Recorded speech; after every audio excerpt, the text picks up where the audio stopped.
A little over 2 weeks ago, I made a video walking into my 70s where I was coming to grips with the fact that maybe I wasn't going to get another marathon in, and I was going to have to make some changes. I've never really loved long walks. I'm a runner. I'm a heavy runner, but I'm a runner. I've got 14 marathon finishes. I'm wearing one of my marathon finish medals right here from a St. Louis marathon years ago. I love the long run, but I've had to make some adjustments. So that first walking into my 70s video was a little over 2 weeks ago. Within a couple of days of that, I was in the emergency room, having had a heart flutter detected, and I had all these medical people buzzing all around me. It was quite something to see and to witness and to be a part of. And then a couple of days later, I'm in the cardiologist's office and we're scheduling an ablation. And this young man, looks like Doogie Howser, walks in, so confident and tall and sure of himself and the procedure. And I'm a trusting person, and so just a couple of days later from there, I'm back in and having general anesthesia and the procedure, and late that same day, it's amazing to me, I'm home, because what they do with an ablation, if you don't know, is they run these leads up into your heart and they look for the spots that are causing your circuitry to short circuit, and they go in and they kill parts of your heart to stop that from taking place. Well, since then, I'm not a medical person. I don't have any medical background. My wife does. So I would be part of these conversations, and they would be talking about EKGs and patterns on EKGs and different medications and statins, which I don't have to take, at least right now. Apparently that's a good thing.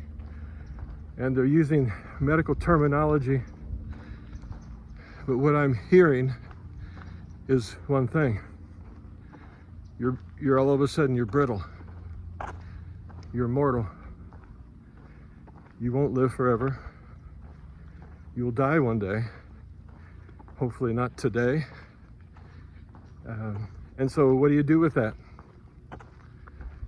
Well, I think walking into my 70s now is something very different than it was 2.5 weeks ago.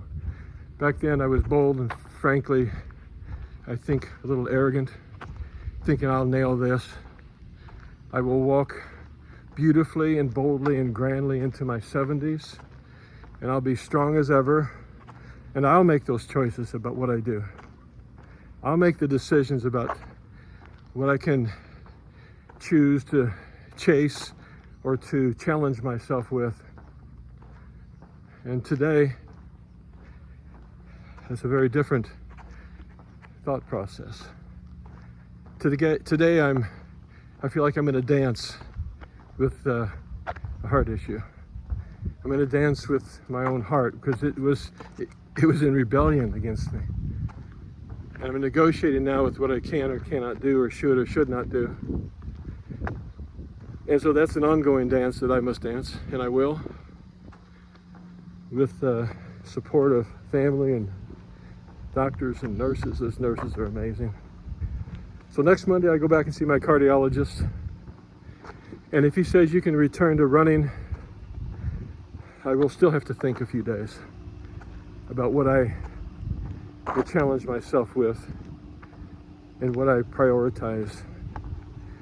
I cannot see myself never running again. I am, after all, a runner. I'm not a walker. I'm a runner who right now has to walk. I'm a heavy runner. I don't see that changing, but I do want to live. So listen, thanks for spending a few minutes with me on this walk. I'm finishing up 2.5 miles right now. I walked earlier than normal, so I'm not in the 115 degree temps. I think that's going to be our high today here in Arizona.